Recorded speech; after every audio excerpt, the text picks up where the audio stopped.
Oh, no point. Okay.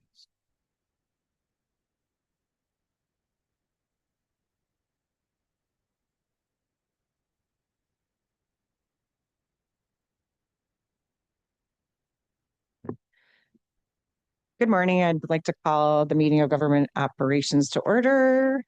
Madam Clerk, if you would please take roll. Commissioner Wilson has requested an excuse. Commissioner Peterson Mayberry. Commissioner Knizik. Commissioner Colleen has requested an excuse. Chair Clemente, I'm here. you have a quorum present. Thank you. Okay, our tablets are working, so we can use those today, and I have no remarks. Can we move on to item C, please? C, approval of the May 13th, 2026 meeting minutes. I have a motion by Commissioner Peterson Mayberry and second by Commissioner Knizik. Please vote on your tablet. Motion carried. Thank you. We have no unfinished business. If we could move now to new business. If you could read in one, well, hold on a second. Mr. Jameson, are you here today?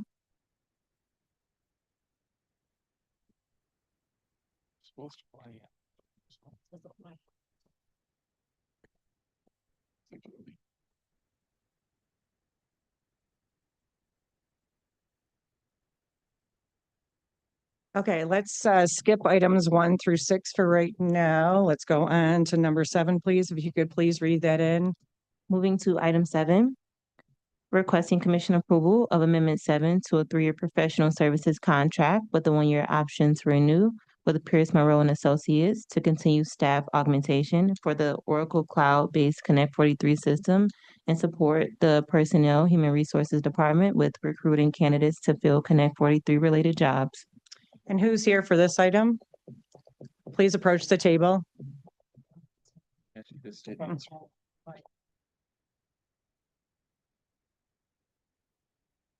there anyone here for this item?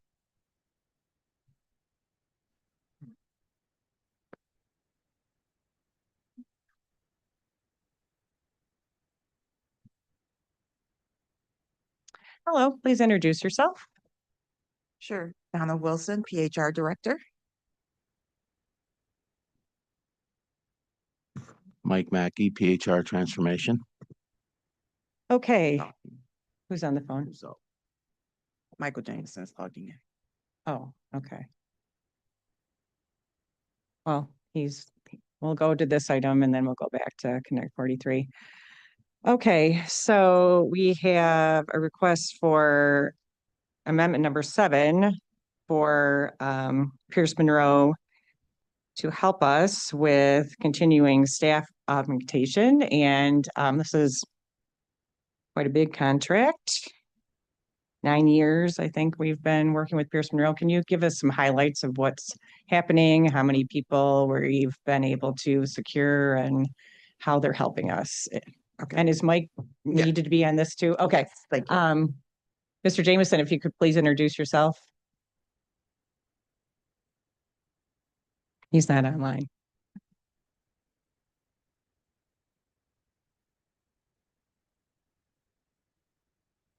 Do we need to go at ease for a minute?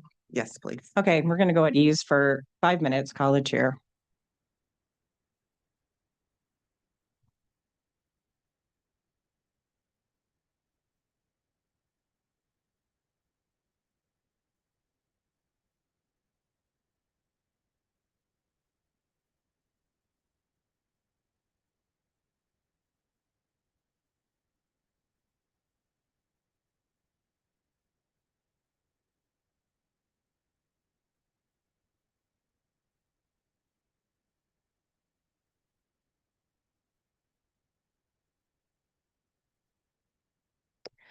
Okay, we are coming back to the meeting on government operations. And Mr. Jameson, if you could please introduce yourself.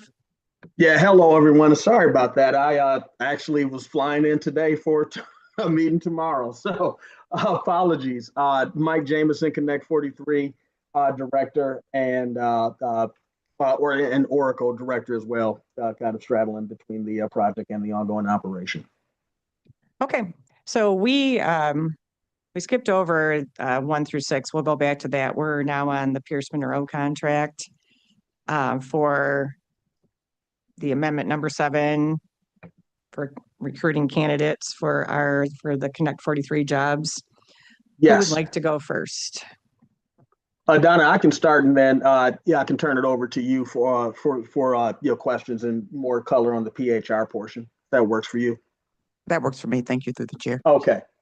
So through the chair, this is a continuation part. So this is partially a continuation of the existing staff augmentation contract, as we previously discussed at the committee of the whole and in prior updates.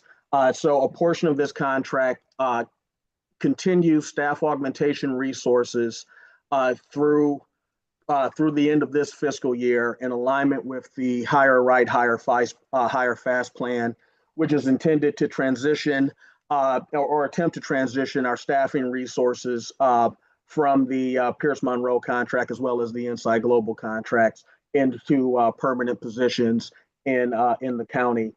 In the case of many of the Pierce Monroe contract positions, we have budgeted positions currently and/or as part of the fiscal year 27 budget submission. That the hope and the intent would be that we would be able to transition, all of our targeted folks, hopefully into those positions and essentially bring them in as full-time employees who will be continuing to support the operation, mainly on the Oracle side, go forward. That's one part of the scope. The second Okay, part and of so how many of those how many are there of those targeted people that we are thinking about bringing on? Roughly 70. 70. Okay, thank Correct. you. Go ahead. And so then, and that's kind of been the staff augmentation portion that we've been amending since I started in January 26, but goes back to 2019 where there was a slightly different scope. And then there's two additional pieces of scope. I should say three. One is the continuation of the business process reengineering for approximately $100,000. There then is two additional scopes related to the PHR transformation contract. One is roughly 1.5 million for essentially Pierce Monroe providing assistance to PHR on their transformation initiative in the form of things of recruiting key positions, policies and procedures writing, troubleshooting assistance with the various kind of implementation aspects of the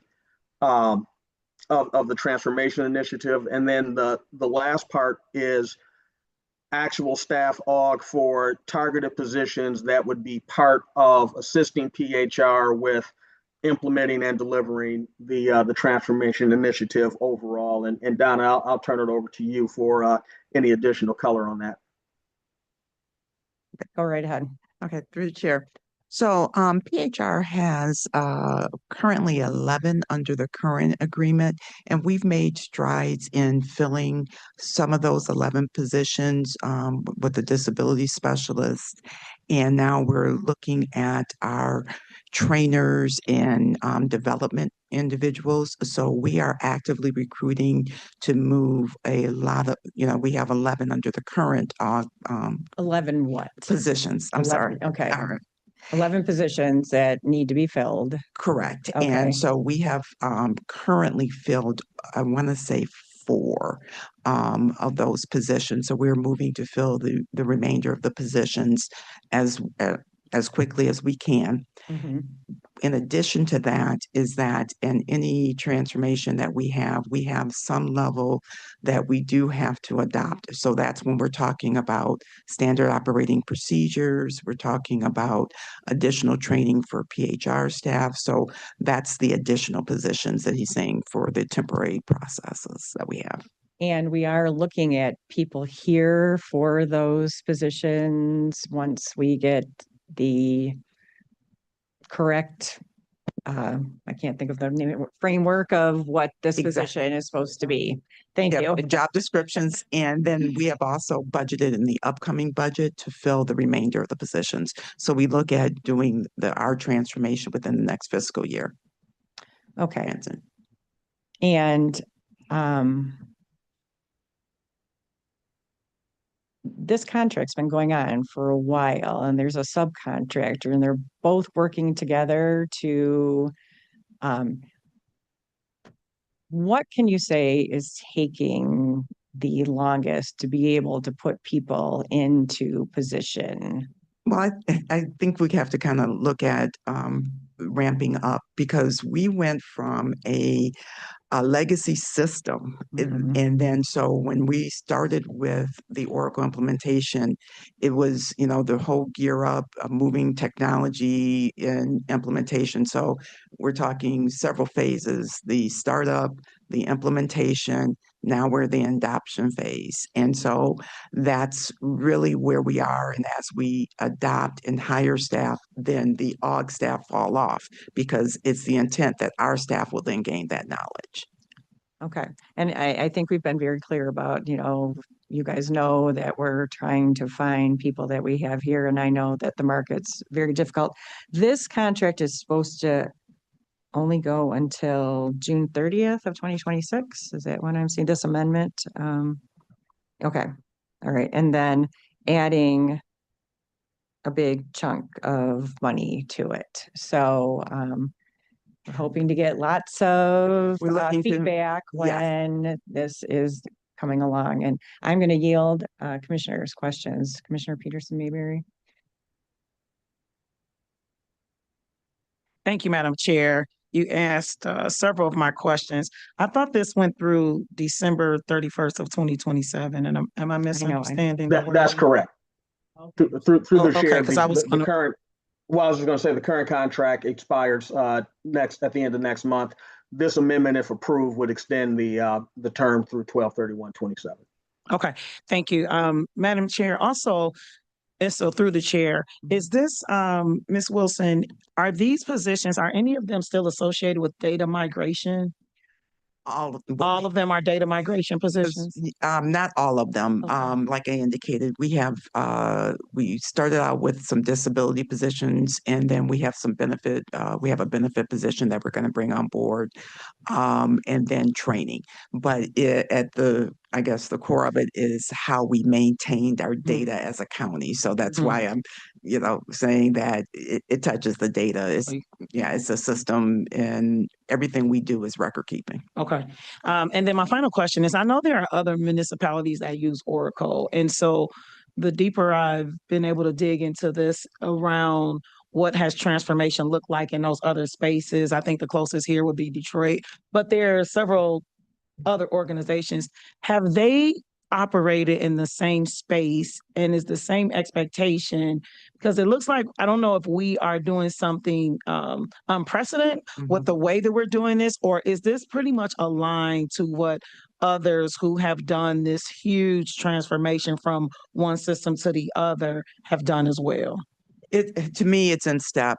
I've implemented this is my third or fourth system, and and those migrations didn't have the 20-year gap. And so where we started from our original legacy system to Oracle, we're almost talking, decades of a gap. And so a lot of them, one employer that I remember, it just took an extensively long time. Others had a shorter window. It just depends on where they were in technology. Okay, the final question, Madam Chair, is so with Pierce, Monroe's and Associates, do we know what the active recruiting plan looks like? And I only ask that because I'm constantly hearing about people who want to come work for the county. They have this skill set, and they have not attended the traditional job fairs because they're not in that age bracket where that's how they are contacted. So do we know what the recruiting has looked like from Pierce, Monroe Associates, and do we know the success of the recruiting? So when we look at recruiting, it's a twofold. Pierce Monroe gives us the opportunity to interview persons on the job so that when they bring someone to work for us as a temporary, we look at their skill set, we look at how they work. And so it's almost like an on-the-job Okay. interview. There have been, and I can't give you one for one, but there have been success where we've hired those individuals who have come on temporary through staffing. Mhm. And there's others who prefer to stay staffing. Mhm. Okay, thank you, Madam Chair. And through the Mike. chair, I just Yeah. wanted to add to Commissioner's question. So we do have a more local reference as well now. Wayne County Airport Authority is also implementing Oracle. They implemented the ERP portion first, and are now going through the HR payroll. The CFO and I spoke with the the director of the airport, as well as like my counterpart at the airport, and even though the scale isn't the same, again, a lot of the the issues and opportunities were the same. We were discussing things like ensuring you have enough support for your operational folks who will also be engaged in the project, because I think, and that's a common one, to Donna's point, that um, you know not even public sector, but really, all companies that are looking to kind of move to this cloud-based pieces. It's very easy to underestimate the level of effort on the front end, and so you end up needing to support either by hiring or by supplementing through staff augmentation contracts, just the key day-to-day people that are working on the project or continuing to work the project or work the system once it's implemented, in addition to doing their day-to-day job, which, the benefit is now Oracle's a heavy part of their day-to-day job when they've implemented, but as they're going through implementation and still working with the legacy system and implementing Oracle, that creates a burden. And that was something that we felt heavily at the at the county, and in talking with other public sector, from states to other counties to cities, a lot of what we experience, particularly with folks moving to the cloud, coming from a legacy system to the cloud, which is different. You're utilizing a lot of the same modules, but the how you do it is different. We're not atypical. I would say our timeline is longer, and particularly in comparison to the city of Detroit, where we had bankruptcy emergency management orders that kind of helped us kind of streamline the effort, which, there's pros and cons to that. These things generally take time, and whether you're implementing Oracle or SAP or another system, there's a very common feedback, and there's a lot of articles around system implementations and why they take so long and how you mitigate them, that we've tried to look at and leverage as we worked our way through the county's process. Thank you. Thank you for that. Are there any other questions, commissioners? I have a motion from Commissioner Knizik and second from, can't talk, Peterson Mayberry. Please vote on your tablets.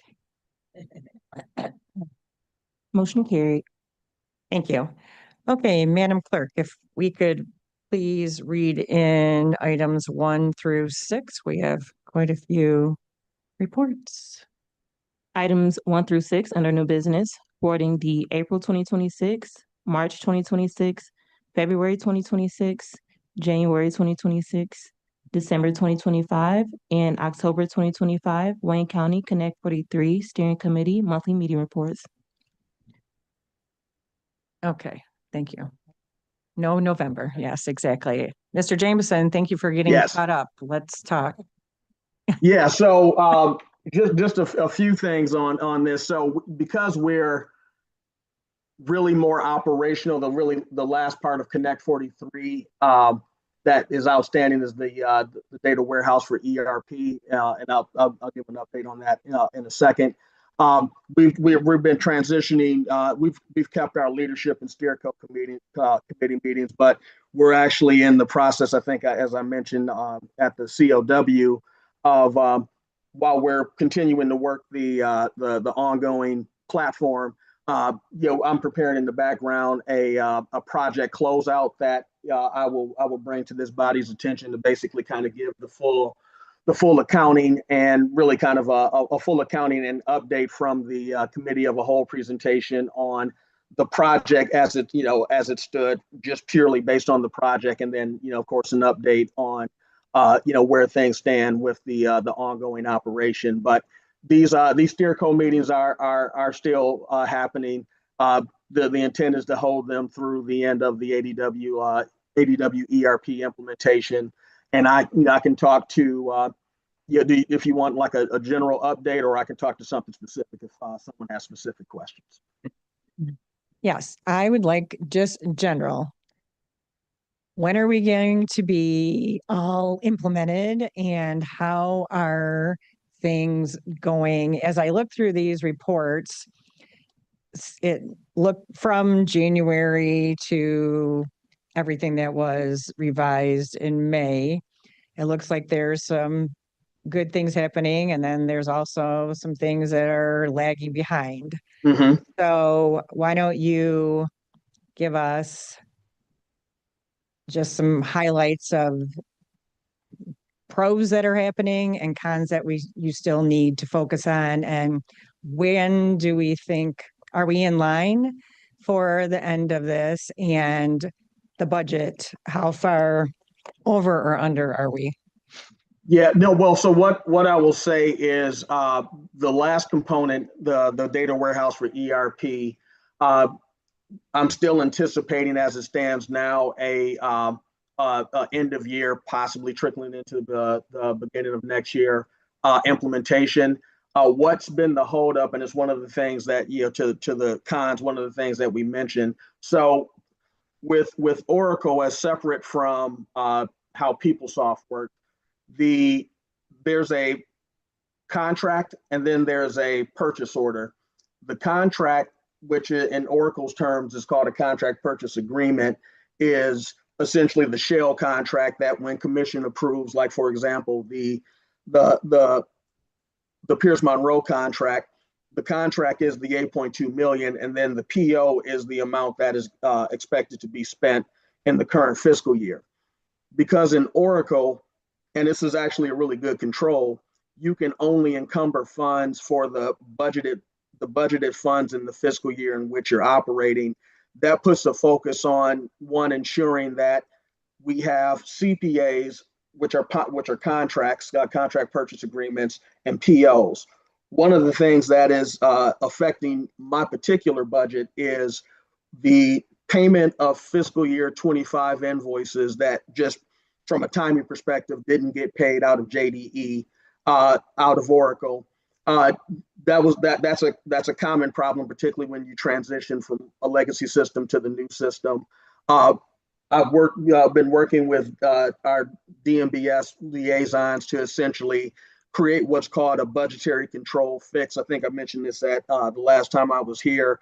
I'm going to provide a full accounting on it, but essentially what it does is it offsets the expenditure that is related to a fiscal year 25 invoice that, if not offset, consumes fiscal year 26 fundings that funding wasn't intended for that invoice. Kind of the reality of transitioning systems, as you start the beginning of the fiscal year and then paying invoices that relate to the prior fiscal year and the current fiscal year, which is coming out of a new system. So that's part one. Part two is and this is kind of an ongoing analysis that DMBS is doing in conjunction with procurement, is evaluating all of the POs, because many of the remaining blanket purchase order balances that were in JDE were brought over to Oracle as purchase orders as opposed to contracts. And so the key difference with that is purchase orders encumber funds for that particular year's budget, in this case, fiscal year 26, whereas contracts don't encumber funds. They're essentially what commission approves, and that's the shell of the full contract. And if it's multiple years, there's a budgeting exercise that's done to budget for the PO for next year, and if it's a 3-year contract, the following year. And this is what we would do as an example for the Pierce Monroe. I have in my particular cost centers, but others across the county, and that's what is being worked through.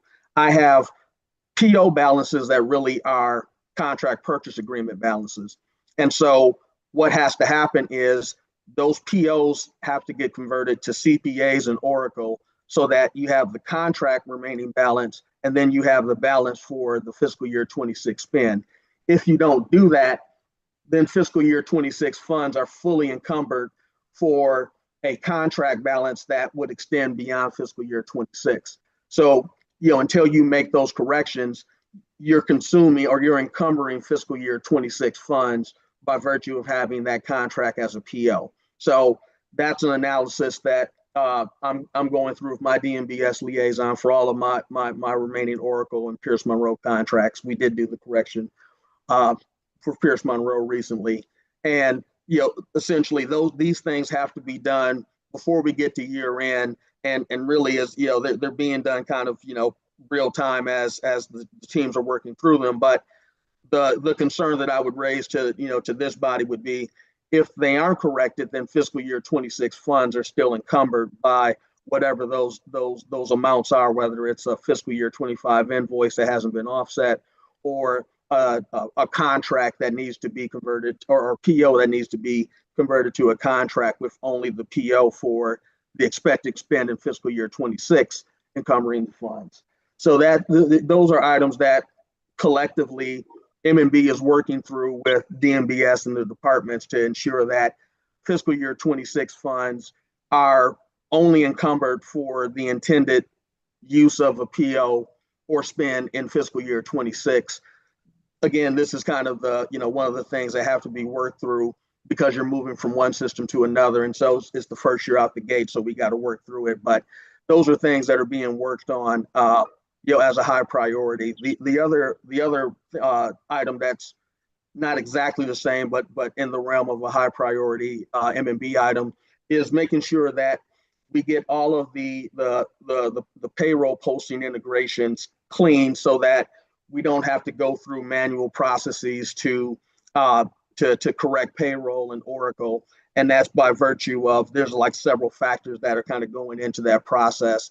There's a cross-functional team between ERP and HCM that's working with Oracle to kind of identify all of the processes that are contributing to the integrations not posting accurately the first time.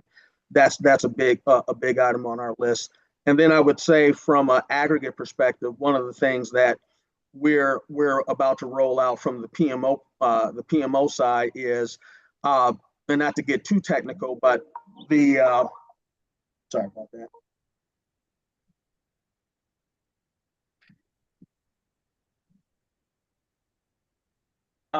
But we're rolling out a move to an agile methodology for ticket management. And in layman's terms, agile really puts emphasis not just on prioritization, but also on resource planning. So now that, particularly in ERP, we have resources from Wayne County IT, resources from the Oracle managed services contracts that Commission has approved, the functional managed services as well as the technical managed services. And in the case of ERP, we actually have module ownership teams that also service tickets at the level 1 level.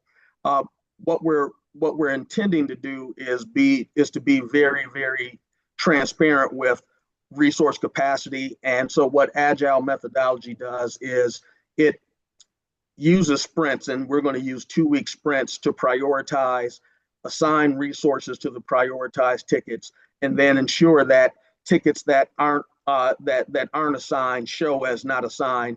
And so we've gotten some legitimate constructive feedback on certain tickets that are assigned, but the assignee from Oracle or from Wayne County IT or from the business isn't actively working the ticket because they're he or she is working higher prioritized tickets, but it's not as transparent as it could be. So one of the process improvements we're making is a shift to this agile methodology, which will very clearly kind of show the prioritization, but then also align the resources to the prioritization, and then formally ensure that those tickets that aren't being prioritized and worked, and i.e. allocated to the resource, aren't allocated to a resource. So, folks understand where their ticket stands in the overall prioritization, which should help with transparency, and then also with, again, just making sure that we're giving as good a customer service as possible. Okay, that was a mouthful of a lot of stuff. I, so talking about payroll, Mhm. how long is it taking and these tickets, how long is it taking for things to get worked through? Because that's very important that people are getting the proper amount. Is it Yeah, taking no, longer correct. than anticipated for people or, Well, so to go into that same point, it depends on the prioritization of the ticket. So the higher priority tickets, get worked first, by definition. And so what happens when you or anyone logs a Oracle Jira ticket, uh, the way it's inputted uh, creates a rating scale, and then that rating scale is used by the managed services team and all of us to discern the criticality. So, i.e., something that's uh, affecting payroll or affecting vendor payment in mass is a higher priority than an individual, let's say, benefits ticket that only affects one person. And so, and you can see from there's agent in the back of the steer codex, and then you can mhm. see kind of overall. Our goal is to try and keep stuff out of the orange, even though we The do over have some. 90 days. Yes, Yeah, that's what I'm exactly. looking at. There's a lot Yep. of that. Yep, And exactly. But what I would say is the highest and high priority tickets are always what we're allocating resources to because they have the greatest urgency and the greatest impact. So we will have some, and we're devising ways to see how we can get some of the low hanging fruit knocked out in the over 90-day bucket. But the mhm. overall goal is ultimately the highest priority tickets get the resources, which is the way it should be. And so, what we're trying to do with the move to Agile is make it transparent, make sure that all of the key stakeholders, the Donnas, the Mike Mackeys, the John Wallaces, the Betsy Laughlins, are informing us of what the highest priority tickets from their perspective are. And then the game plan is to, over the course of 2 weeks, all hands on deck, including those resources on the business side that you'll need to validate and test. And we just methodically work our way down to the point where, again, and you see some of that starting to show in the ticket mix. But the way we can, one of the ways you can judge stabilization is what's your split of issues versus enhancements. The more enhancements you have, that's indication that of stabilization, because they're nice to haves as opposed to something's broken and you need to fix it. And so our goal would be to get our highest and high counts down, as well as start to see a trend toward more enhancement requests versus issues, which again, both of those evidence stabilization. We'll always have some until we get through the highest and highs and get to more of a steady state in the over 90 days. And that's simply because it's a low priority ticket that isn't attracting the resources, but we have movements in categorization all the time. So a medium or low ticket can become high because of the timing, or something changes in the need that causes a reevaluation of that ticket's priority. But that's a constant kind of ongoing process that's just part of regular project management. Okay. We have a question from Commissioner Peterson, Mayberry. Thank you. Through the chair, that was my question as well around, but I do also want to in particularly pick out about the sheriff, the Wayne County Sheriff Office tickets. Mhm. So the date moved from 3/30/26 to TBD. So where are we with closing those multiple Yeah, tickets there? good question. Very, very good question. So, and just to kind of give folks kind of a general level set on those sheriff's tickets, they're primarily time and labor tickets that, uh, when we get them finished, they mitigate the need for sheriff's office to do manual processing of pay adjustments. So, as context, essentially what we're trying to achieve in the process is Oracle has time and labor rules. Sheriff's Office has the most complicated time and labor rules because of their collective bargaining agreements. The way it would work, if working fully accurately, is a Sheriff's Office employee inputs their time,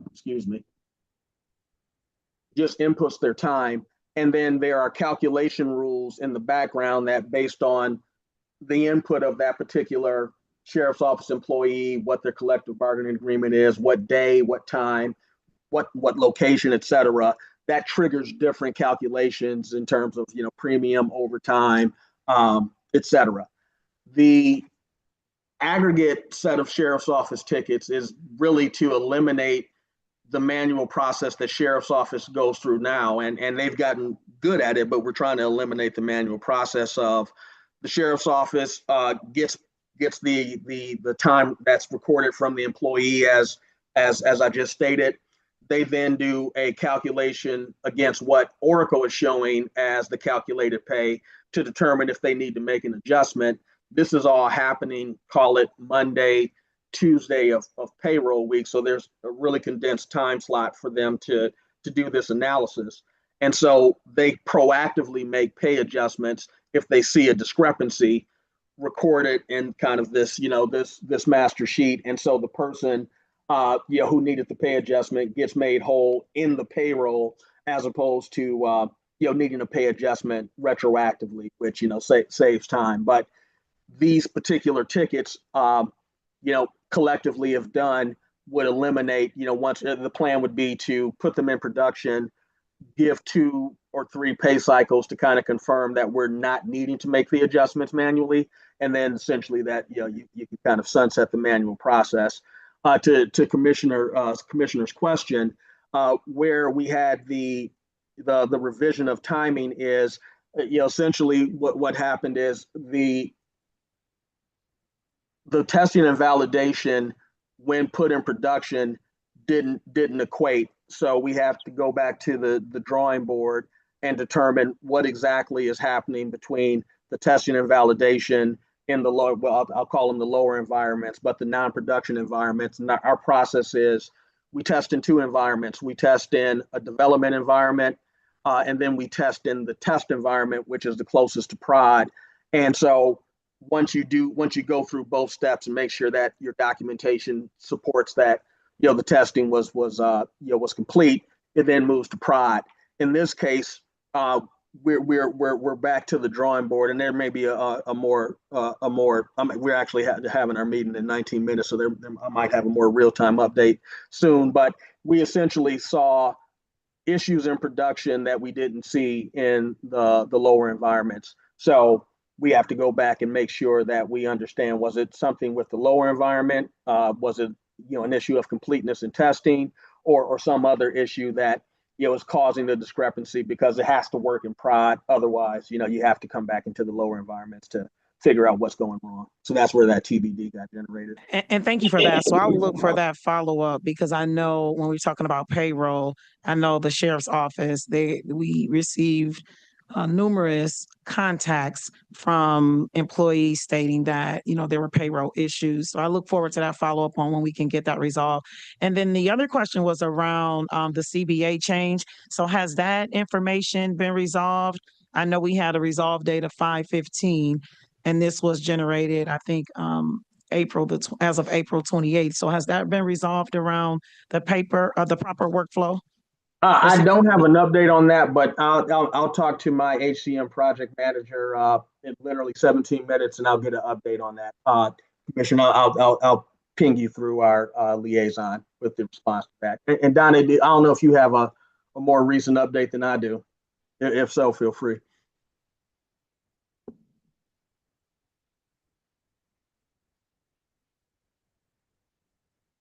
So, Commissioner, I'll get your response to that question. Okay, thank you. Donna Wilson, PHR Director.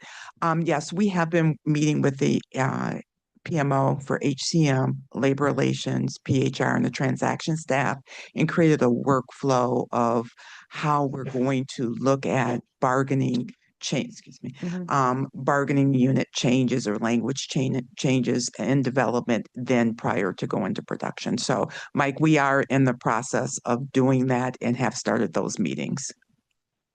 Okay, we do want to make sure that that language is where it needs to be as we get into this collective bargaining agreement And we process. have reviewed certain, particularly with the sheriff's language, looking at what things have caused us issues previously and trying to work those out Okay. for common understanding. So we've been talking to the proper people in order to make sure the language is. Yes. And final question, Madam Chair.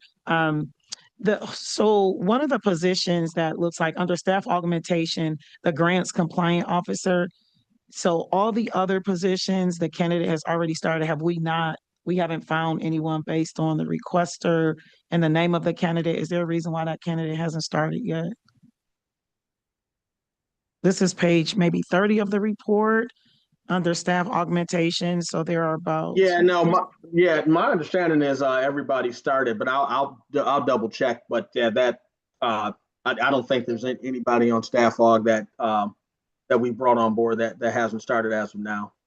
Okay, so just let me know that, Mr. Yeah. Jamison. Thank you so much. Thank you, Madam Chair. Actually, and can you just send it to the full government ops, any questions that were asked, please, so that we all have that information.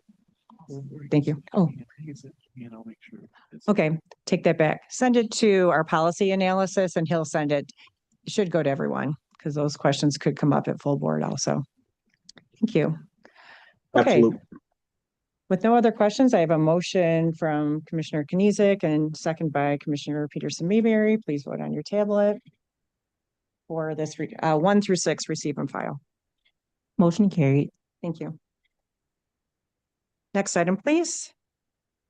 F, such other matters as may be properly submitted before the committee. I know of none, and now it is public comment. Is there any emails or anyone on Zoom that would like to make comment? The Government Operations Committee. You have 2 minutes. There are no emails and there's no one on Zoom indicating that they would like to speak. All right, thank you. Anyone in the chamber? You have 2 minutes to make public comment. Going once, going twice. Okay, public comment is now closed. Can I get a motion to adjourn? Have a motion